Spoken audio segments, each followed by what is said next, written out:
Wren Baker has inked a long-term extension to stay with West Virginia. This news could not be bigger.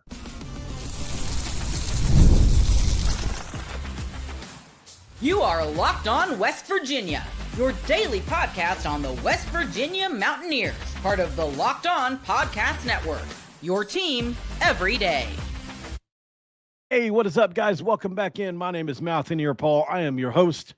Welcome back into Locked On West Virginia, baby, where we're talking about Wren Baker and his contract extension, staying long-term with the Mountaineers in what was a pretty cool update to see today. We're going to talk about that. Also, Ross Hodge had a press conference today. What did he have to say? What are the Mountaineers going to do? Well, he provided some insights. We're going to talk about that as well.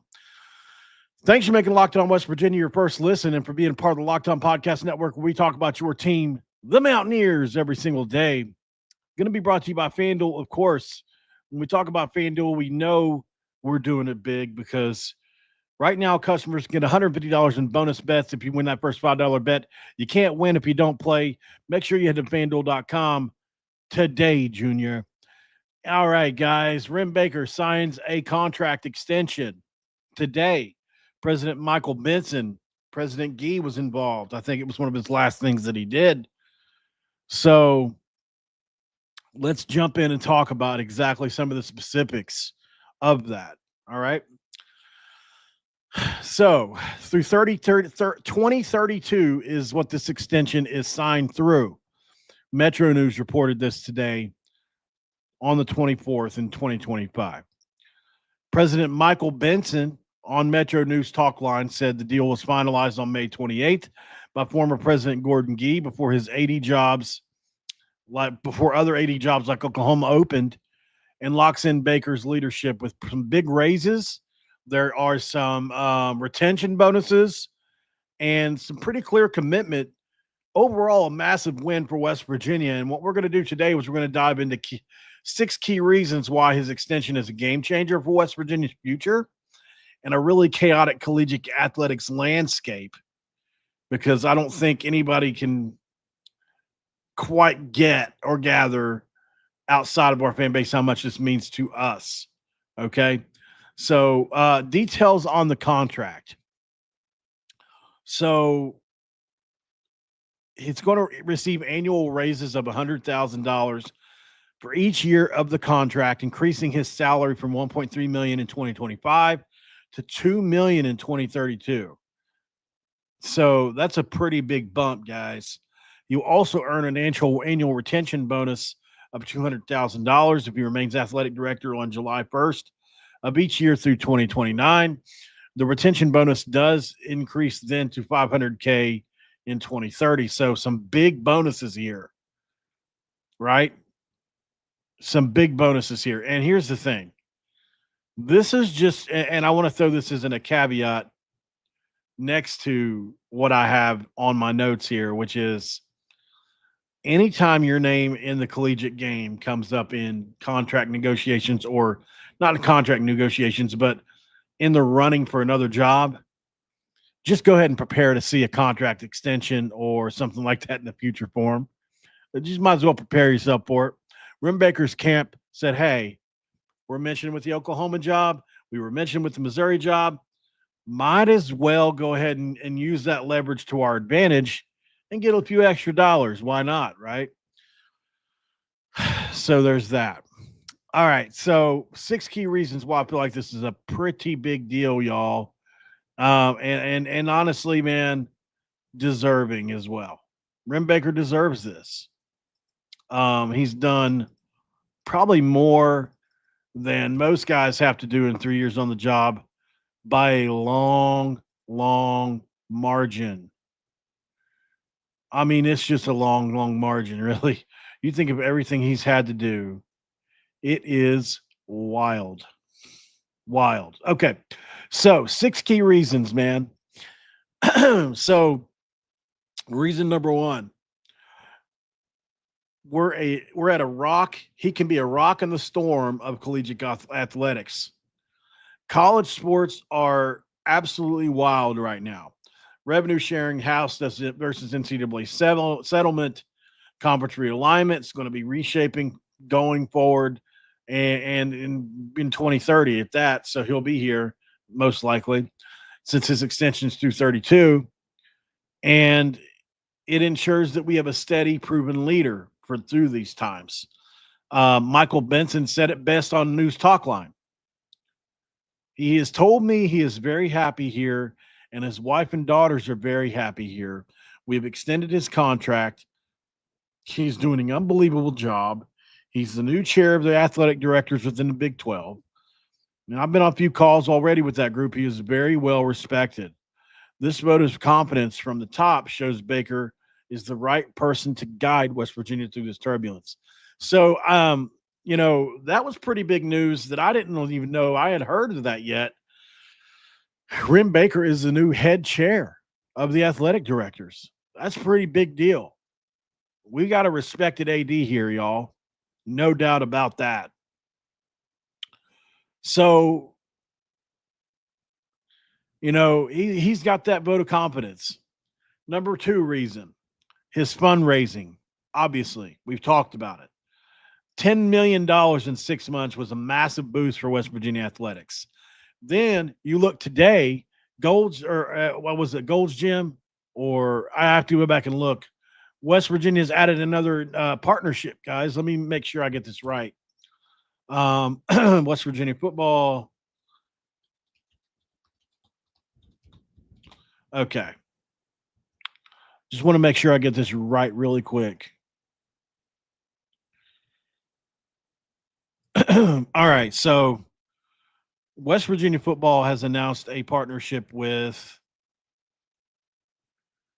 well, it should be West Virginia overall, not just football, but I had to find it first.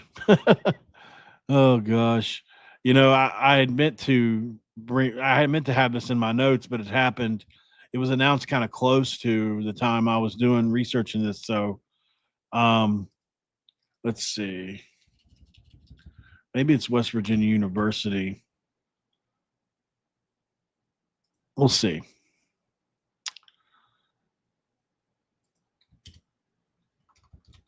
Let's see. West Virginia announces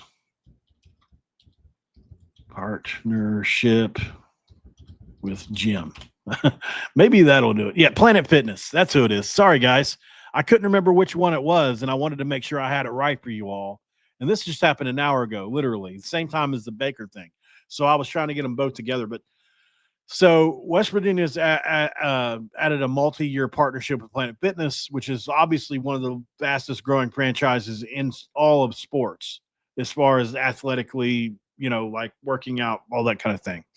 So that's a pretty big deal. It includes the official designation and prominent TV visible signage at Mountaineer football, basketball, and baseball games, which, obviously that's a big deal, y'all. That's Wren Baker written all over it. So we're the official fitness center of West Virginia athletics. That's basically what it comes down to. And so, that's a big deal, y'all. So that's another thing, right? Wren Baker has done here. And that's not even counting the $10 million we just talked about. His new contract doubles down on the strength with $50,000 bonuses for every $5 million in new gifts or pledge donations to the athletic department. So he realizes his gift of fundraising and is going to benefit off of that as well. In the revenue sharing area, this financial firepower means better facilities, stronger NIL deals, a more competitive edge in the Big 12. He's a money magnet. It's what I've always called him, like off camera. I'll tell people he's like a money magnet. This dude is really good at fundraising, better than I think most people truly understand. So, reason 3, bold moves and big results. I think he's not just playing it safe. He's rehired Rich Rodriguez. He went out and got Mark Kellogg. He went out and said he's got Steve Saban. He knocks these out of the park. Ross Hodge was a bold signing. West Virginia's buzzing with excitement, where a lot of us think maybe we can return to the glory days in football. You had President Benson, who I've really enjoyed. You look at the coaches he just extended a few days ago, and Rich Rodriguez. That extension was pretty big. It's gotten people very animated very quickly. Add to that, he's got extensions for Coach Saban's through 2031. And you can see how he has this leader building continuity, and it's across multiple different sports. His vision is setting up West Virginia for wins in the future. He gets Mountaineer Nation, number 4.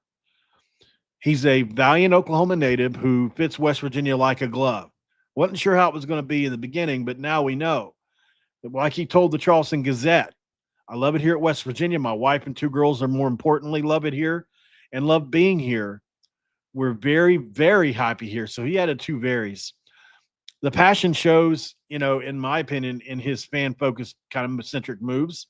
He'll be exploring a premium setting and he'll take a picture with a fan, or, he takes his time out for fans at the events that they go to.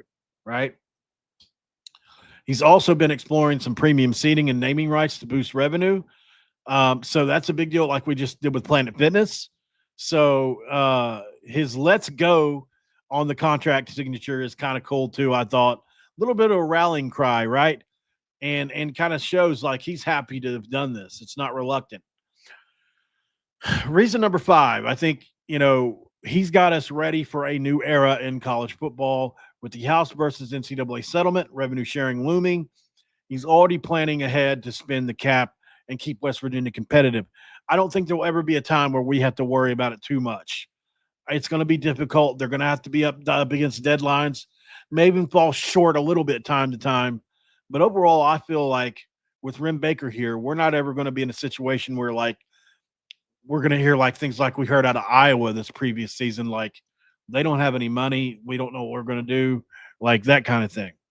His contract retention bonuses of $200K annually from 25 to 29, and then $500K in 2030, and then 32 totaling up to 2.1 million show West Virginia is very committed to keeping a leader who can navigate the new landscape in Wren Baker.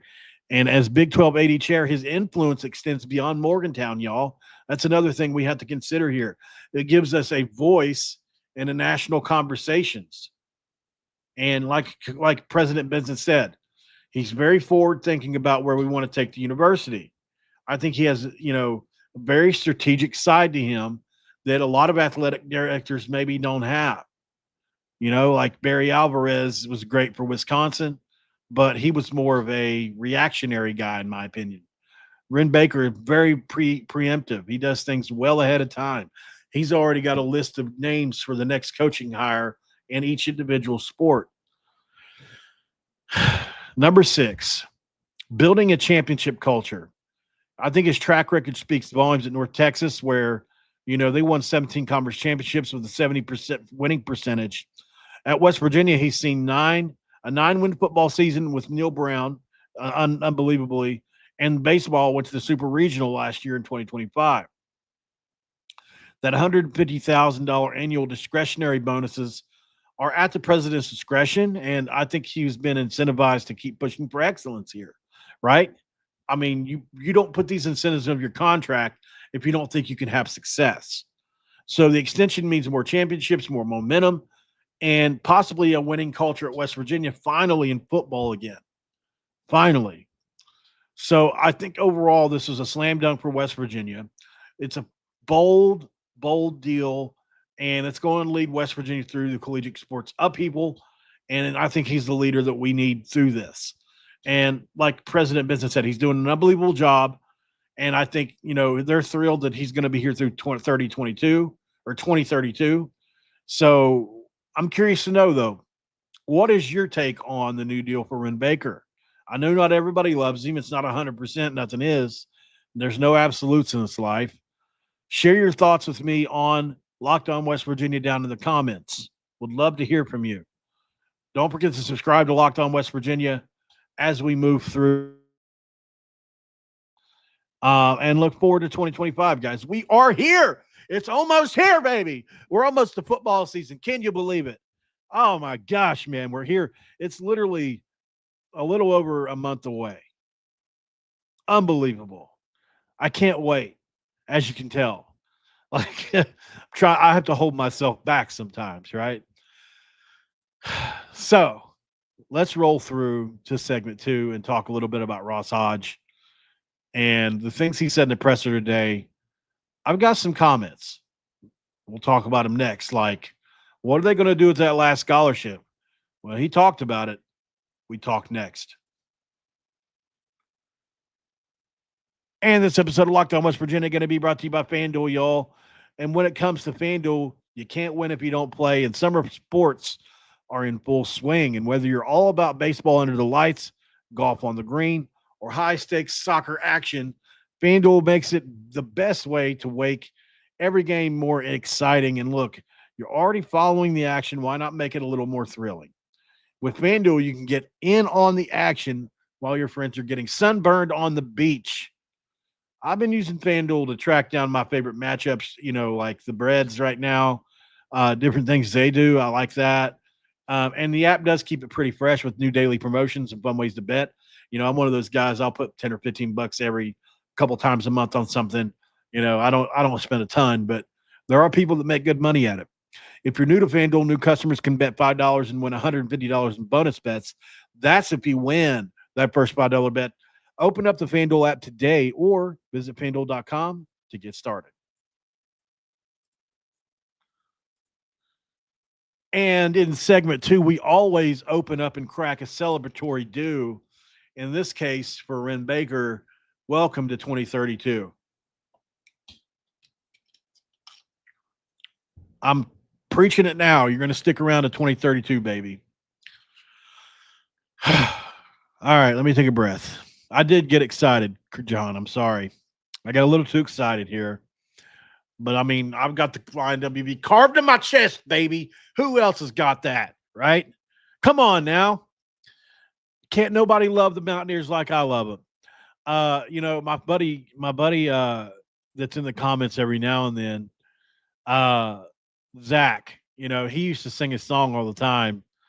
Do you love the Mountaineers? Do you have love for the Mountaineers? I used to laugh at that all the time. But yeah, definitely got love for the Mountaineers. All right, Ross Hodge, man. We know him, we love him. He had some things to say today. I've got about 20 or 30 bullet points that I wrote down. I love pilot pens. I love how they write. I love how they feel in the hand. Really love pilot pens. And I got a new notepad, and I love press conferences because it's relaxing for me. I can just listen to them and write down what I'm hearing. I don't know. It's just a very therapeutic thing for me. It's probably one of the reasons why they say journaling is important, especially in recovery, to put your thoughts out on paper. But so I wrote these down, then I typed them in here, which is kind of like silly because I could have just read them off the page, but I like having it right in front of me where I'm facing the camera. So sorry for the delay, but here are the key points regarding what West Virginia basketball coach Ross Hodge said today in the press conference. So he was, these are just little blurbs, but I think he said he was focused on identifying team strengths and weaknesses to prove performance. He does not I'm tongue-tied. Man, I am tongue-tied here, aren't I? Good Lord. Let me just reset my brain for a second here and move forward. Reset. Oh, my gosh. That was crazy. He does not plan to hire a general manager. So I think he's going to involve everybody in like a team and budget decisions going forward, and then ultimately going to make the decision himself. That was very interesting. I was not expecting that because in this day and age, it's just not done. I mean, a lot of guys have GMs. Even Darren DeVries had one last year, right? I mean, we saw it, with Nelson. So he said he's impressed with the practice facility. He said it still looks modern. I noted that down. He said this team still has one open coaching staff position with plans to fill it soon. Currently, there are 5 assistants who can be flexible and adjust their roles. He also emphasized the working together to find a way to win, talking about the experience on both sides of competition. He also prioritizes improving team and individual skills over worrying about others' actions, he said. That was interesting. He also said that Honor Huff, Trey Eaglestaff can shoot well, but need to develop defensively. He said expects them to become good players. So, that's something that I was waiting on an answer from him from. Now we have it. Seems as though Honor Huff and Trey Eaglestaff have been proving to do on defense. He talked about the roster turnover being kind of the new norm in college sports. We hear that a lot now. Challenges are improving against daily competition. Basketball allows no non-conference learning opportunities, unlike football. So, I mean, they do allow non-conference opportunities, unlike football. That's a very true point as well. In football, you don't really get that. You have to play each other until the first game. In basketball, you can do secret scrimmage. You can go overseas. There are ways to figure out where you stand, right? Just like we heard last year, West Virginia kind of whooped Wake Forest in the secret scrimmage. That's when we all started thinking, like, maybe we got a little better team than we thought. We did. We had a team that should have been in the tournament. So I think similarly, hopefully we can play another team that good where we can figure it out this year as well. So, he talked about shot selection still being very key for young players and how to learn that over time. He values intelligent players who can move defensively and has experience building rosters at the junior college level. Talking about Coach Hodge, he said this team supports each other and is willing to learn. He said sometimes the execution varies, though. He also said he believes there's a way to win every game with the right execution, despite the difficulties. I thought that was interesting. Then he talked about Harlan Nobioha. He said, look, he's worked really hard on his conditioning. Players like Brennan Lorient, Jackson Fields, and DJ Thomas also offer backup and versatile forward options. He said the roster has good size and length, which allows for various playing styles. Offensively, he aims to leverage defensive points and create plays. Defensively, he thinks the team can handle multiple positions. He said the current climate requires efficient and intentional coaching due to limited developmental time. He said that the team is excited for the journey ahead and includes players who love basketball. That's a very important thing. They said the pursuit of Amir Jenkins was extremely aggressive. And he said that the addition improves the team. We know that they believe he could reclassify due to mental readiness. So, and I believe that too. When you watch Amir Jenkins, he's pretty obviously ready. The Chance Moore received his waiver based on the strong supporting evidence, which was great. That's huge for us. That's a 13 points per game scorer that we can get from the St. Bonaventure Bonnies. The transition has been fast, talking about from North Texas to West Virginia, but the summers have been providing time to build team familiarity and habits.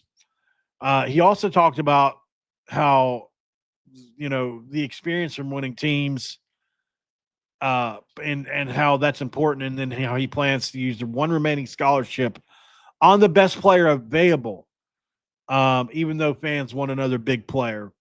He said the team has a good balance on the roster and aims to add the right person, and that he feels home in Morgantown and embraces passion for West Virginia hoops. So, obviously, I almost did an entire episode on that quote about the best available player. The only reason I haven't is because I didn't get to listen to this press conference. I read it, the entire thing, like not just the bullet points. And so I want to listen to his tone. I want to listen to some different things before I dive a little deeper on that. But I think a lot of people will disagree with that. I'm not necessarily disagreeing. But best player available, I'll tell you what it tells me generally. I think overall, the best thing I can say about it is I think most of the bigs are gone. I think that,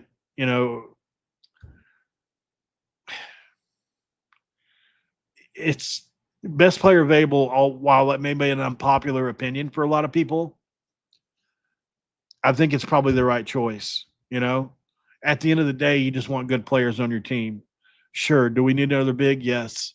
But he just mentioned Brennan Lorient, Jackson Fields, DJ Thomas are all 6'8" or above. Maybe we're not as small as we think we are. And maybe one of those guys is a lot better. Like maybe DJ Thomas is a lot better than we thought. Mike Farrell, thank you for the 199 super chat, brother. I think, I appreciate that a lot. I don't know why the super chats came back on. I turned them off for a little while, but I want to thank you very much for that being, being done in the super chat and everything. But I had to figure out a way. If you guys want to support me directly, I'll go ahead and type it in here. Make sure I have the right. Pretty sure it's the right one, but I have a PayPal account. I don't even ask for money from you guys. You know what I mean? Like the only time I've ever asked, I think in the last 6 months, maybe, was whenever I got scammed when I was on the road traveling just recently. Unfortunately, we used our card at the pump, and somebody took my card information. And because I was struggling to breathe, we were 8,000 feet elevation. We just wanted to go. And, the air's really thin at 8,000 feet. It really is, especially when you have anxiety issues like I did. And unfortunately, I saw that we were that high, and I started thinking it was just the whole thing. Anxiety it's just the worst thing in the world, guys. I wouldn't wish it on anybody. But, you know, my card got canceled in Wyoming. I mean, I couldn't let them I got a fraud thing that said $500 was attempted to be taken out of your account. Obviously, it wasn't me. And then it happened again and again, and $2,500 they tried to take. So, my card's still canceled. I was lucky that I had a little bit in PayPal that I forgot about. That's how we got home. And our hotels were already pre-reserved and paid for. So like that was lucky. But had it not been for that, because nobody responded, man. I mean, I get it. Nobody wants to give away money. I get that.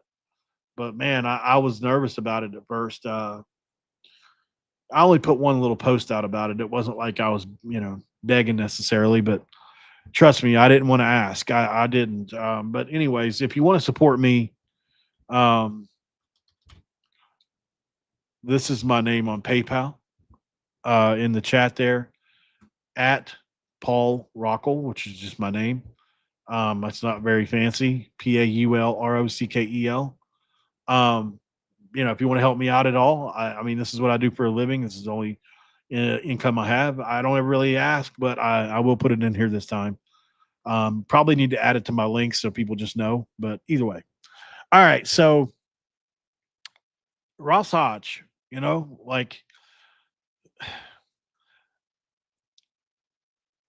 I don't know about this. I think, like I was saying, DJ Thomas, Jackson Fields, Brennan Lorient, Harlan Obioha.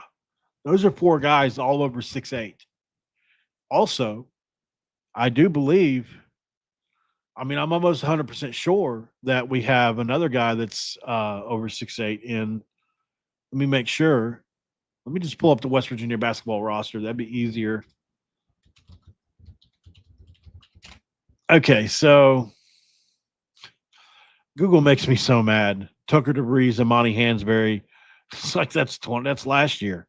What's it doing? All right, so yeah, that's what I thought. We are. I think we're bigger than people realize. I mean, it's not huge. Obviously, Abraham Oyede, however you say it. Oh, okay. Oyedeer. That's how you say it. Oyedeer. Oh my gosh, I didn't even know this existed, but I'm going to show it to you guys. Let's listen together. Oh man. Hold on. Get back to it. Abraham Oyyedeer. Abraham Oyyedeer. Abraham Oyyedeer.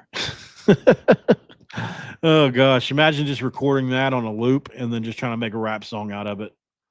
Yep, Raven, he signed an extension.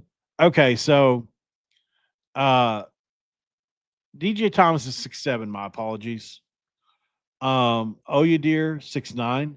OBL Haas, 6'7" foot. Chance Moore, 6'6". Okay, I thought he was a little bigger. Brendan Loriant, 6'9".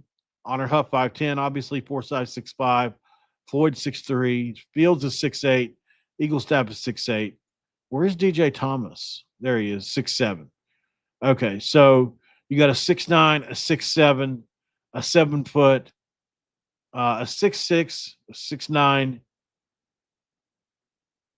6'8". Jackson Field, 6'8". So, it's not like we're just miniature. I mean, we got some size. Do we have 7 footers? No. But 6'9", I'll take a 6'9" and a 7 foot. And then you've got to back him up. You've got a 6'7" and a 6'8". I mean, it's not the end of the world. I know a lot of people think that we need another big to back up Harlan and like in the big guy spot, like it's, a 6'7" guy. I honestly think Loriant can play the 5 if we have to have it. We've got enough guards, guys. Just going to say it, man. We've got enough guards. Like, we can do all kinds of different stuff. We've got snipers all over the court. Morris Agusic can shoot the crap out of the ball. Chance Moore can shoot the ball. Honor Huff can shoot the ball better than anybody in the Big 12, statistically. He led the nation in three-pointers last year, after all. Jaden Forsyth can shoot the crap out of the ball. Brendan Loriant can shoot the ball. Jackson Fields can shoot it a little bit. And Trayson Eaglestaff can shoot the crap out of the ball. Like, we've got a lot of great shooters. Let's go to break. Come back. Put a ball in the episode.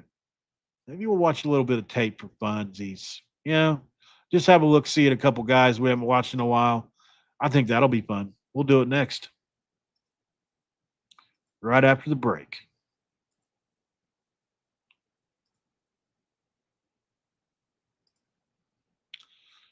All right, it's segment 3. Come along with me as I take a drink of. Too bad I didn't have something to say like Diet Dr. P, but I don't. Segment 3, come along with me as I take another swig of Diet Dr. P. That's not bad. Or even more healthy, Diet Green Tea, I could even say. As I've said to people multiple times in the past, I'm a pretty simple guy. If it rhymes, it makes me happy. Just like, most other simple things in life, chocolate, sports, video games, women, whatever, like those simple things, man. All right. Yeah, that's right, John. Mini Mountain Dew Paul. Who do you guys want to see? Who you want to watch? Let me know in the chat really quick. Who is somebody that we haven't talked about a bunch on the show? We've seen pretty good a bit of Amir Jenkins recently. We've seen some Trayson Eaglestaff. We've seen some Loriant. We've seen some Agusic. We've seen pretty much all the guys. But I mean, we haven't seen him in a while. So is there anybody specific you guys would like to see? I'll wait till us look in the comments here. Just type a guy in. Is it Jackson Fields? Is it Trayson Eaglestaff? Is it Jasper Floyd? Jaden Forsyth, Honor Huff, Amir Jenkins, Brendan Loriant, Chance Moore. He's a fun one. Harlan Obioha, Abraham Oyadir, DJ Thomas, Morris Agusic. Raven says Jasper Floyd. That's a good idea, Raven. Michael Clay. I'm not sure. I know I could just ask him. I have him. I can just text him and ask. It's one of those things that's kind of embarrassing. Like, how do you say your very simple spelled name? Like, is it Michael or Michael? Could be either one. I'll ask him though. It's looking like Raven's the only one that wants to see Jasper Floyd. Some of you over on X are saying different names. Oh, man. Okay, so let's go let me pull him up really quick here. All right, Jasper Floyd. All right, this will be fun. And if you guys haven't seen, by the way, he went on 3 guys and had a pretty fun conversation with those guys. All right, Jasper Floyd, Michelle Weintraub also wants to listen to Jasper. That's cool. So this is some Jasper Floyd stuff. I'm glad you guys want to watch him because I think he's probably, when it comes to this year's team, I think he's going to be the glue guy. You know, we've heard Coach Hodge say there is if you look at thinking, right, you start up at the head coach at the very top, like this is how we're going to play. Same thing with Rich Rod. Rich Rod followed by name the next guy, maybe his son Rhett or maybe Pat White, know how Rich Rod wants to play, right? And then there is a line of dudes all the way down to 100, or in this case, 13, that, you know, you go down a notch for each individual, not on the coaching staff, just players, you know, that know how he wants to play. He said himself in his interview, Jasper Floyd is the number one player that knows how he wants to play, probably followed by Brennan Lorient. So, you know, that's why when a guy can bring over a few guys from his old roster, it helps ingratiate the current roster into the one that they, you know, are putting together. So it helps a lot. But Jasper Floyd is by far the biggest key to that. And, you know, if this team melds together, I think he'll be the reason. So let's watch some stuff on him. Now he's at a foul. Didn't get it. Here's a shake from Jasper Floyd. He's a tough nose guard, obviously. I think that's the first thing you recognize about Jasper. He's a pretty dominant left-handed player. Like if you watch him a lot, but I mean, like here, this is a very simple first. But you can see, like, because you don't get to see it, it happens so quickly. Okay, so he's in a triple threat stance right here, and all this is a jab step, and then he penetrates with the left hand, right, against Wichita State, which has pretty good players. But I mean, you can see he's got a quick first step here. Watch this. Very quick. He's 6'3" as well, so he's got some size. As you can see here, he gets to the right hand, back to the left. But you can see he wants to get to that left hand. Very soft in the middle of the lane. Here he is in the post, over the right shoulder with the left hand again. See, he wants to get to that left hand. There he is again. Left hand, back to the left hand, right? So if you're scouting, one thing I would say about Jasper Floyd is he's a very good player. He's a very tough player, but he's very left-hand dominant. So I would love to see him do some more with the right hand if possible. But, man, he can shoot it. You know, that's a thing too. Like, if he's open, you don't want him to shoot it. Now, here you see he uses his right hand a bit, right? So it's not all one way. I mean, it's not like he can't dribble with his right hand. But when you shoot with your left hand, a lot of times, you know, I did it as a righty. I would head towards my dominant hand a lot too. But I mean, he's a very smart kid, as you can see here. Here's a great example of that. You know, you get the ball, you take opposite of the baseline because obviously he's left-handed, so any defender is going to take baseline, take your strong hand away, and make you go towards the teeth of the defense. Well, he does that, but watch him jump step, right? He jump stops, and it's just a simple pump fake, and he scores.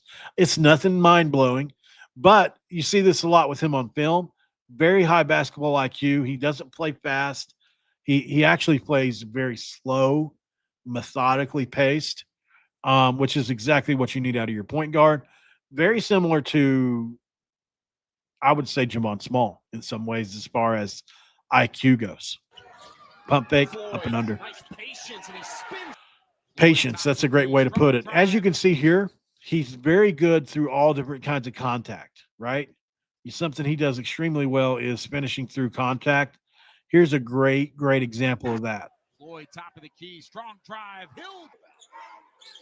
Now here, what's he going to do? Gets back to that left hand, but a great step back. After that one. Back in the post Floyd again. on the back down again. Such a Back good over that left, post over the right guard. shoulder Gets it again on with the the left right hand. side. So, he's got even though he's left-handed dominant, I would say that he really, really knows what it takes to score with the left hand. Like, they might know you're going to go to the left, but it's a whole nother ball of wax trying to stop it, right? Before falling to Seattle in the second round. He's also a good He's free got a throw shooter. I grind think in he's what right he around brings. 70%. See, this is a great pass, first of all, but watch him set up right here and absolutely can this thing. He's got a great looking shot. As you can see, form is perfect, right? It's a perfect L shape. The elbow's in, the right hand's on the right side of the ball. And man, can he really stroke it. He's not, obviously he's not Honor Huff, but I mean, he's dangerous out there. He is a threat to make the three. So the one returning starter who started. Great shot there. There you see him get to the left hand, but I mean, he made this play. And look at the jump shot here. Look at the form, though. Feet literally horizontally right beside each other. Look at the form here. It's an excellent form. There's no reason he can't shoot 33 to 35% from three. Now, I think where his shot differentiates from great shooters is not a lot of elevation on the jump shot, right? Very little, maybe a couple inches off the ground he comes. And then the release is not it's pretty fluid. It's a pretty fluid release. But as you can see, when that hand pops out, you see that first finger sticking straight out right there. That means it's coming off these four fingers or these three fingers. My apologies, right? Which happens with a lot of guys. Not saying it's not. Everybody shoots the ball a little differently. I have to watch more, but it looks to me like the ball might come off those other, maybe not off the first two, but these three. Made the Aces take a tough I have shot. to take more looks at that. Nearly cut it in half. You see Connor Turnbull, why he was the. Here's a great example of him changing speeds. Like we talk about defensive ends, there are all kinds of parallels to football with basketball. But Honor Huff, what he does well here is, similar to a defensive end that's able to turn speed pass rush into power bull rush, speed to power. This is that variation of that in basketball where you come off a screen, you act like you're going to shoot the jumper, you hesitate, or what the kids call today a hezzy jumper, right? Or a hezzy drive. So he comes off the screen here, kind of little hesitation move. You're obviously in a mismatch on the big, so you take it to the rack, but you're changing speeds just to kind of get ahead of that length. Cut it in half. Right here. You could pull that. Absolutely, you have you got a guy coming from your right, but if you pull it fast enough, you could pull it. Look how far he's playing off. So I think, in this situation, I think he felt more comfortable with driving the rack at this big guy. You see Connor as he did here. Turnbull, why he was the 4-star recruit out of high school. Hamlin was the leader. Love that move. That bunch. He wore number 3. As you can see, though, he's not exactly comfortable going up with the right hand. That's another thing I'll point out again. First of all, if you want to talk about fundamentally, one of the things they teach you to do in the triple threat stance, which is that right there, right? When you're in triple threat, it's literally just two hands on the ball. You haven't made your dribble yet, and you're using your pivot foot, right? Whichever foot you establish. He establishes his left foot as the pivot foot here, and so he uses his triple threat, right? Back to the defender, and then he basically takes that right foot and just kicks it all the way through behind him, right across the shins of that guy, and then rips his elbows through, right? And all that does is prevent somebody from poking the ball out, and it also can cause a foul. It's a very simple thing, but it's not always done, right? A lot of guys don't come out of the triple threat position like this is a classic triple threat dribble drive. He rips through, and then he takes that right hand, right? But you can see he has a wide open lane with the right hand, but he doesn't take it. And this is something I would love to see him work on. Even though he scores here, I feel like he makes it just a little more difficult on himself. So watch the rip through here. Rip, Beautifully done. Now the defender's in a bad spot. He's right on the second. He's right on that left hip, and he's got the advantage. The big is coming up, obviously, because of the screen. Well, he takes the opposite side of the screen. You see that happen a lot. Guys will try to do that. So here we go. It was the leader.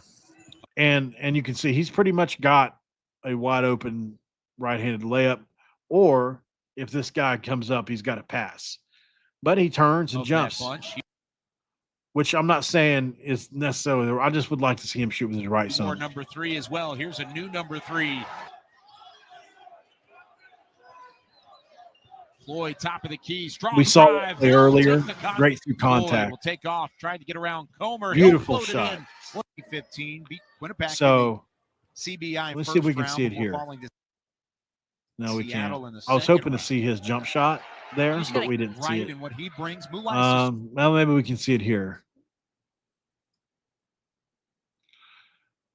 It's hard to tell, because off that one shot, I can't determine if he shoots with those 3 fingers or the first 2 or the first 3 even. Some guys shoot with the first 3 even. It's hard to tell. But either way, it works for him. Absolutely. I just wanted to give you guys a little bit of everything on him there. I consider him to be a very good player. I also think that there's a world where Amir Jenkins can even the playing time out. Obviously, Amir Jenkins super talented. We'll see what happens there, but love Amir. Looking forward to seeing him coming to Morgantown and all that. So thanks for making this a fun episode, y'all. Obviously, we've got Michelle coming on tonight, so that's going to be a fun episode. Make sure you check that out. I'll show you guys her page one more time.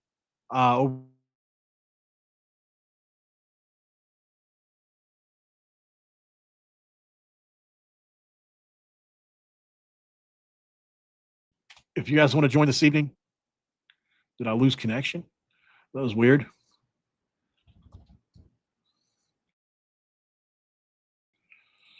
So this is my friend Michelle, who has really killed it lately in the social media game for sure. She's a big Michigan fan. She was around when Rich Rod was around that first time around and all that. But I mean, she really knows her football and the whole 9. So we'll have fun talking to her this evening. She's a lawyer. She loves Michigan and all that. So if you want to join and hear her thoughts on the Rich Rod thing tonight, that'll be really fun. All right, guys. Hope to see you then. Have a great rest of your day. Don't forget to make Locked On West Virginia your first listen, and for being part of the Locked On Podcast Network, we talk about your team every single day. But also, make sure you check out Locked On Portal with Brian Smith, who just does an excellent job and is blowing up over there. If you want to check out the portal, anything to do with it, he's your guy.